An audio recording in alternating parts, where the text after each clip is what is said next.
কত হয়েছে এখন? স্যার যে ছোট এটি 60 টাকা আলি, একটু বড় বড়টা এটি 80 টাকা 70 টাকা 80 টাকা, আর এটি 60 টাকার টাকা। আলু এই লেবু নাই আপনার কাছে?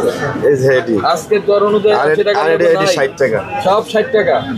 এই বেশি শোনেন, মানুষটা কষ্ট দিন না ভাই। না স্যার কষ্ট ভাই এটা দাম এটা কম এটা খুব বাড়াতে বেশি। হবে। না না, এটা খুব বেশি। আজকে দাম অনেক কমে গেছে। হ্যাঁ। এই বেগুন কত এটা? এটা হলো কি আপনার 80 টাকা, আর যে কালো একটা আছে ওটা 100 টাকা। ওই গোল গোল কালো, গোল কালো এই যে এগুলি এটা সব না, এটা সব 100 টাকা। না, বেশি বেশি বেশি যাচ্ছে।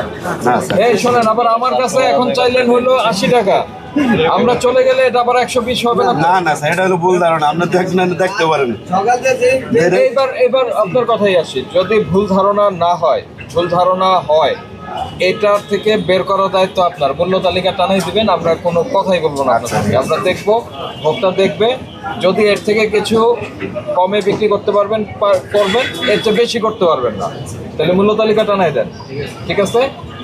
এখানে বড় বড় মানে যেগুলি মেইন সবজি, এরকম 10টা সবজির দাম দিয়ে আপনার মূল্য তালিকা টানাই দেন।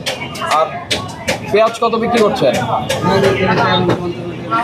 কি 55 টাকা বিক্রি করেন? এই যে দেখেন, পেঁয়াজ কিন্তু 40 টাকা হয়ে গেছে। আপনি বিক্রি করতে পারবেন না, আপনার পেঁয়াজ পচে যাবে, আপনার পেঁয়াজ পচে যাবে। আমি বললাম এখন 40 টাকা কেজি পেঁয়াজ বিক্রি হচ্ছে।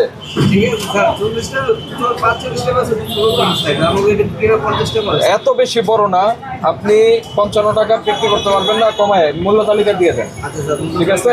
আজকে আমরা বলে গেলাম, প্রতিদিনই কিন্তু আমাদের মনিটরিং থাকবে, তো এরপরে এসে যদি না পাওয়া যায় তাহলে ফাইন হবে, ঠিক আছে?